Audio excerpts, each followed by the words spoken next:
And now we have the pocket rockets on the bottom right, and a short stack has limped. You never ever want to limp behind there. That would be catastrophic. You just giving players a chance to put you in a world of hurt, especially at this stack depth, because we're going to have M sort of 13, 14-ish. Or that is them that we have, and if we limp, and then Masaki K loves flops, he's going to limp, and then get skills limps, or it's a big blind, he taps, and we see a flop 4-way, and Masaki and got skills are going to have us covered and potentially bust us, because it's going to be hard for us to fold on most flops. I mean, if the board, obviously that's a great spot, but imagine in that instance, got skills at 8-9 of clubs or flop bottom 2 pair or something, and we let him see a free flop. The problem is that when he goes check and we bet and he raises, it's very hard for us to fold aces now. And if we do raise and he goes all in, we're virtually committed at that stack depth. So it's just a little bit too dangerous to let players, get a multi-way pot at this point with aces and just try and limp behind or do anything too cute. Especially since the player who's limped UTG is quite short, there's a strong likelihood that they're going to end up being all in, as was the case. But they did flop top pair, so I mean, obviously it was a good flop for us. And again, just the low buy-in. I mean, you've got a player that should just be jamming. Would they have M3 or something, and they're just limping in, trying to see flops with King Queen? Obviously, pretty nasty stuff. And that just comes back to what I was saying about weaker opponents just always making, well, not always, but you know what I mean. They make a lot of mistakes, and we're going to look to capitalize on that and exploit our opponents. So we just have to make sure, in terms of our range of operation, as I call it in the Poker Nerve course, talk about multi-level thinking, the range that we can operate in. If we're playing in 100 rebuy against pros, we have to operate at a high level. If we're playing in low binds, as we are now, we can operate at a lower level. But that range of operation is crucial. There's no point having a great brain working at high levels if you're playing against a player who's not thinking at that level. You have to come down to their level, and you have to try and understand what they're thinking and why they're doing the things they're doing. And that's the secret. I think it takes me a while to do that in this series. And you're going to see a significant change, I think, as I progress through in terms of, aggression and just my hand reading and that sort of thing, I think. But at the same time, having said that, you don't have to, a lot of the time, get too tricky at these lower binds. You can play a little bit more ABC and still, print money, just because the players they just make a lot of errors that they shouldn't, that you can profit from. So you don't really need to get too fancy. You can at times play a little bit more straightforwardly. So the Queen 10 here on the top left.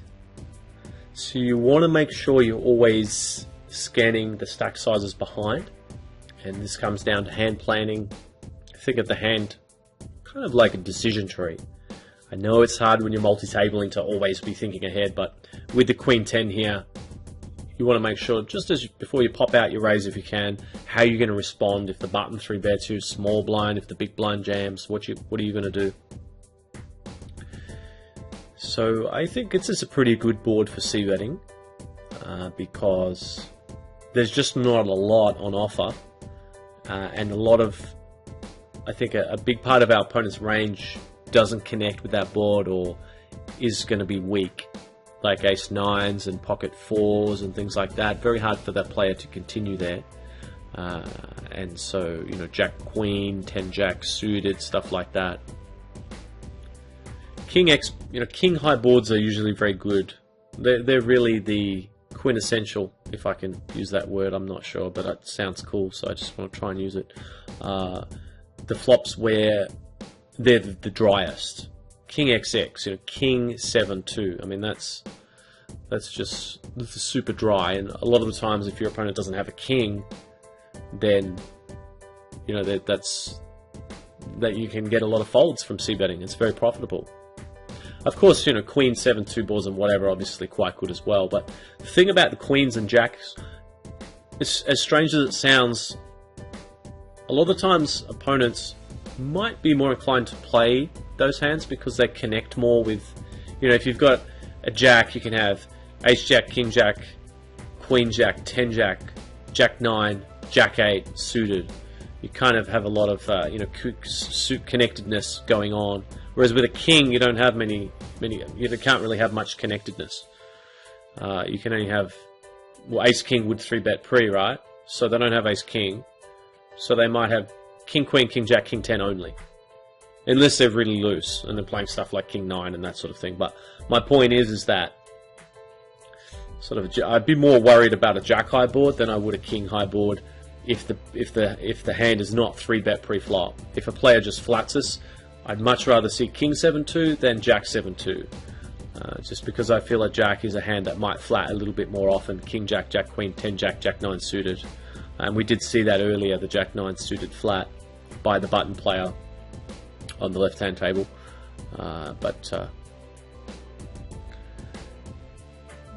6 to M4, I mean, this is a really easy jam, top right, isn't it?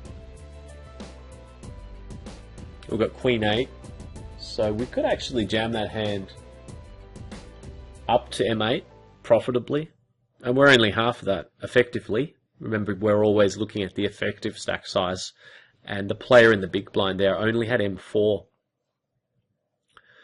So effectively, we were short. So it was a fairly easy jam, especially at these buy-ins where a lot of the times, again, you get both ends of the spectrum, but a lot of the times I think these players at the lower buy-ins will be over-folding in that spot, so the all-in becomes even more profitable. And, poker is... There's quite a big pot there, and he's king fortunate enough to pick that one up. But that's good, because we lose Masaki K, who had queens there.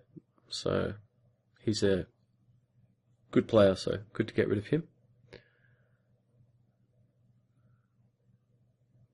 Wow, the min bet on the top left. Well, the left, not the top left anymore. But we are down to 2, but oh, what a 2. Because we have got some stacks going on and going to make, I think, a couple of... I've just got a hunch that we're going to make some final table appearances here. I don't know how I know that. Just call me psychic, but yeah, it's going to be it's a really interesting number of parts that I've got coming up for you guys, and so hopefully you can see some interesting spots that will help you improve your own end game and final table decision making.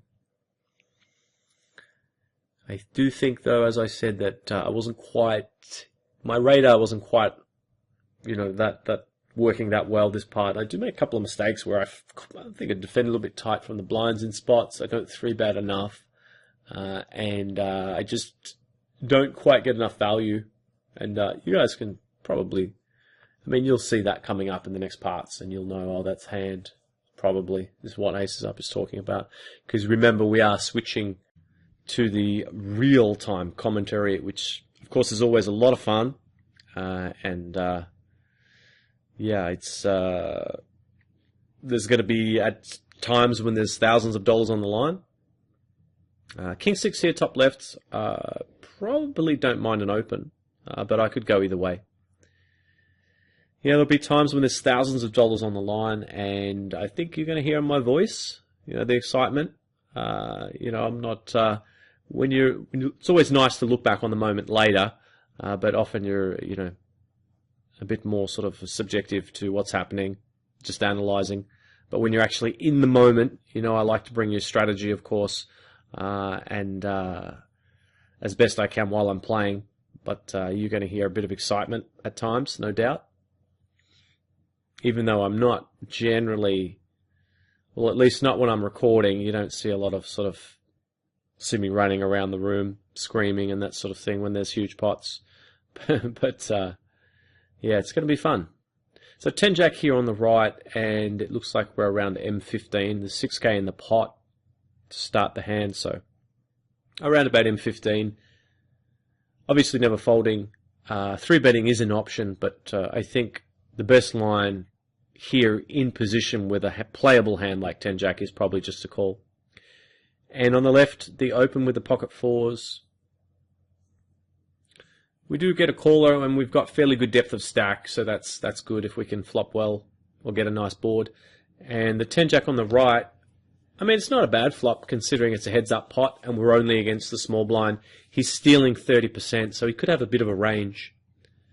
So definitely going to call here, obviously, and essentially have potential to rep on later streets or, of course, make our draw. The pocket fours, it's a pretty disastrous board, but having said that, I still don't mind a C-bet just because it doesn't have to work very often. And it looks like I'm going to do just that. So I've gone just under half pot, so it only probably needed to work there about 30% of the time. You could debate if it does work that often against this particular opponent on that board. It'd be close. And on the right, you can see what I was talking about with the 10 Jack. The bet turn and our opponent just folded. And that's really why I said that's a pretty good flop for us, given the situation, because our opponent has a fairly wide range that we can attack. And we do want to bet turn because we obviously semi-bluffing. We can still make the best hand, but we can fold out better hands. If he has king high or if he has a small pocket pair or something like that. It's a fairly convincing story, I think. Well, I mean, not that convincing, but just puts him in a tough spot out of position. So, yeah, I think it's a pretty standard play. And it's really just the power of position, isn't it? Sorry, guys, just closing down. Had a lot of windows open at this point in time. It looks like I'm just closing down some windows. Hence the black screen there. Queen 2 on the top left. And just going to give that one up. And King Queen here. So on the button, King Queen. And yeah, probably just thinking what I would do if those guys just before us opened. Probably flatting is fine. And so we've got an M sort of 11 in the small blind and quite deep stack player there in the big blind. And he's defending quite wide, so I'm kind of surprised he folded, but 40%, but only over 110, well, 119 hands it looks like. So, but he just gave it up. And so we're 4 of 13 there now. So got a shot. And like I said, will be real-time recording coming up. And yeah, just cut me some slack, guys. It's not always easy playing and recording at the same time. And as I've mentioned previously, this is kind of a relaxed series. It's not a highly polished strategy with scripts and that sort of thing, all organized and planned. The way this series is more structured in a way where it's kind of wake up, oh my God, I'm supposed to make $40,000 in 2 months. Quickly have some breakfast and fire up some poker tables and chuck on the camera and away we go. Strap yourselves in, hop on the roller coaster. But having said that, it's not really a roller coaster ride because we're playing quite low buy-ins and we are playing fairly good structured tournaments. So you can make fairly steady income in that being the case. When you start playing 100 rebuys and things like that, especially if you're playing 109 turbos, and those 215 turbos on stars are a killer. They really are. The variance is just huge. So, but we've got our ideal tournaments on the go here. We've got this $11 2 rebuy 1 add-on. So we're in for $41 there, which is around, what's that, 2% of our bankroll? And the $5 rebuy on the left. We'll probably spend about 1% of our bankroll on that. And yeah, just got to get it done now.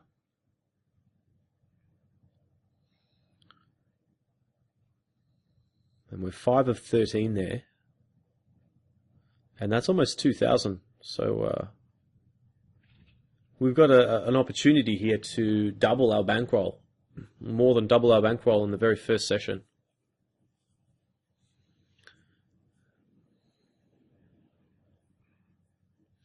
$7.10 here. The Jack-7 on the right, it's pretty close. I think just checking is fine. So I think defending the 7-10 suited. That's a pretty good flop we get there, really, isn't it? On the right, I think definitely betting now. We've turned the pair and he's checked again. And fairly dangerous river card, so yeah, okay. He's got the bigger 7, so it's a bit unfortunate. So it's a pretty small bet on the left. It does bring the pot up to 61,000 though, and he's got 83,000, so the SPR is getting fairly close to 1. In this sort of instance, you've got to sort of think about how will your opponent respond to what you do. And I think probably just all in is the best play here. The danger with me just raising and making it 31,000 is the time that he actually thinks, oh, I've got fold equity and jams with some sort of wild hand, like he's got, say, King 8, and he thinks, well, I might have the, I guess it's not impossible I have the best hand and I've got fold equity, I'm just going to go all in. I mean, because obviously we don't want him to go all in because we have 10 high, but we did have, obviously, a legitimate semi-bluffing hand and some outs. So, definitely want to go ahead and put pressure on our opponent there. And it worked. He bet very small. It did look like it was going to work. But, yeah, I do think just jamming and closing the door is better than just making a small raise, because you don't really want your opponent to contest the pot at that point. Just happy to take it down with 10 high.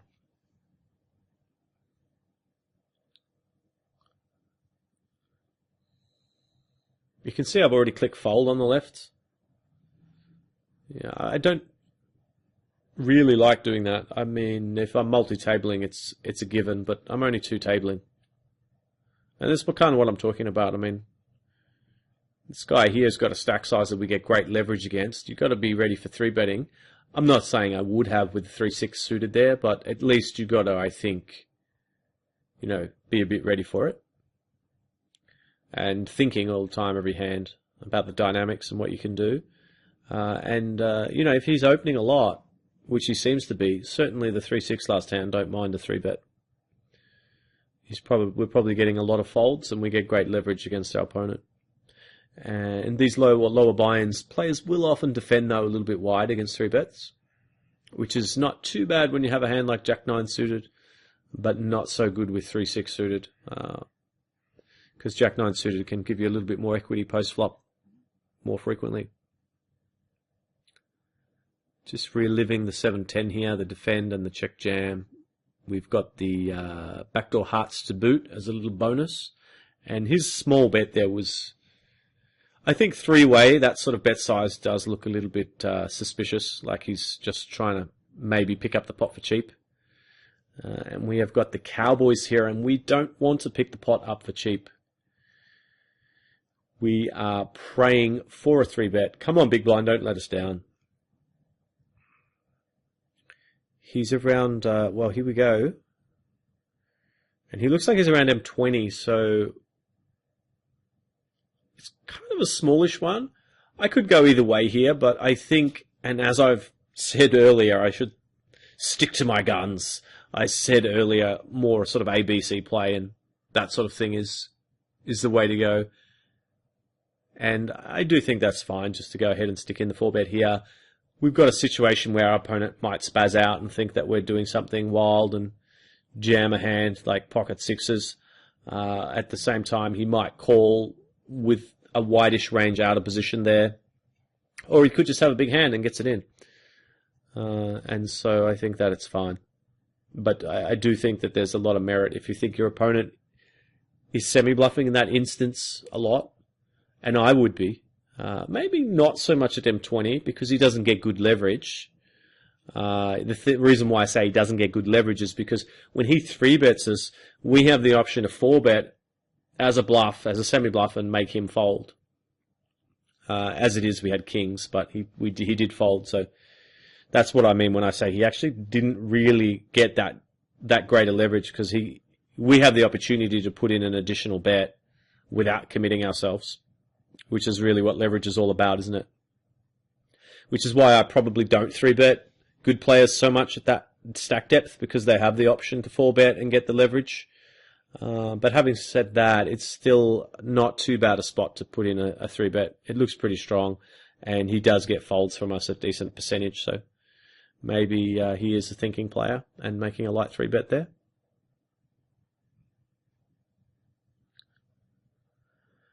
King 4 on the button. I think against these two guys, raising is okay.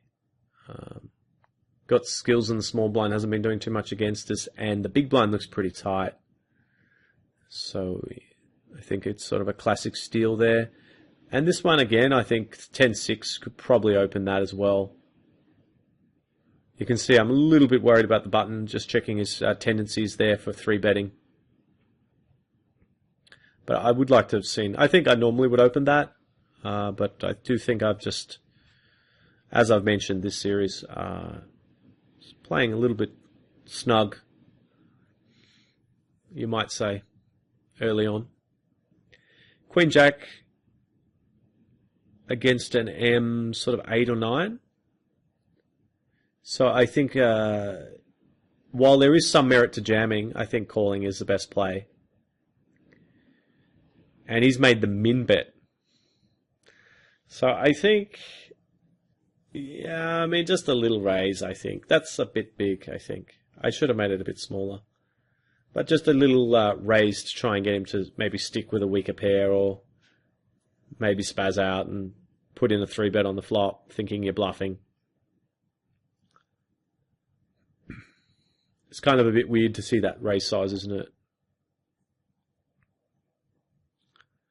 I mean, the bet size, sorry. Just the min bet. We saw it before as well. And it is one of those things where, raise sizings and that sort of thing. I think if you can really choose, zone in, you might be able to pick up some useful information.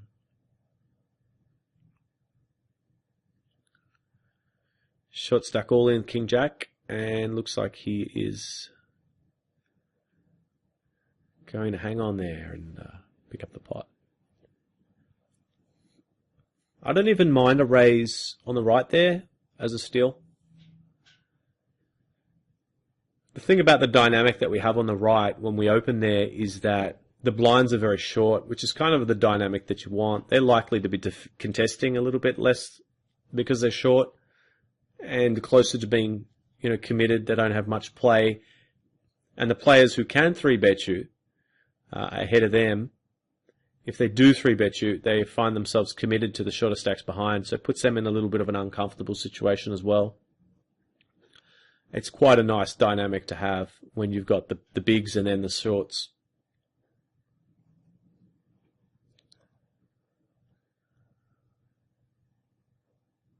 So pocket 8s here on the left, and good depth of stack. M6-ish in the big blind. Looks like he's defending at a reasonable frequency.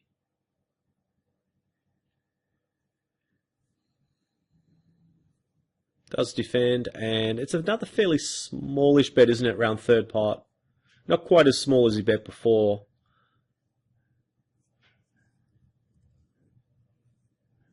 I think raising here is the best play, just because on this board, if he's got a 5 or even a 4, he might decide that it's a fairly dry board for him to continue on.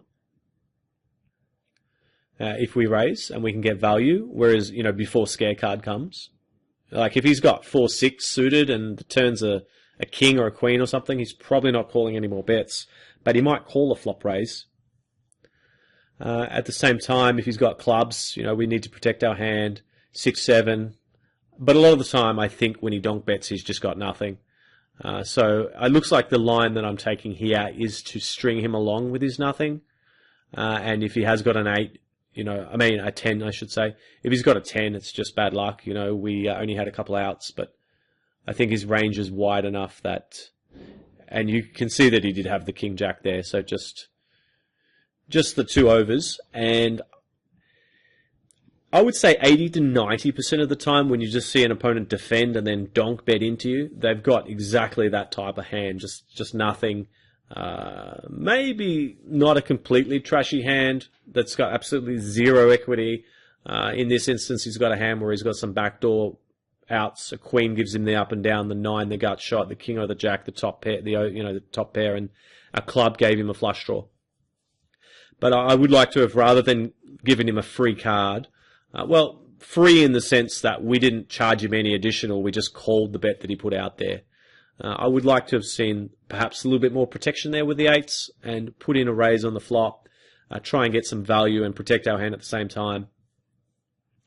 And you can see that he, especially on the turn, he did have around, had the 6 overcards outs on the flop, and then he picked up an additional 9 flush drawing outs on the turn. So he had around 15 outs, or 30% times 2, remember, on the turn. And so, but obviously once we call flop, it's pretty hard then to raise turn because we're almost turning our hand into a bluff. So just calling turn, I think, is fine because we did have the club as well. But yeah, flop probably wouldn't have minded to see a raise there. Interesting hand to finish off the part on.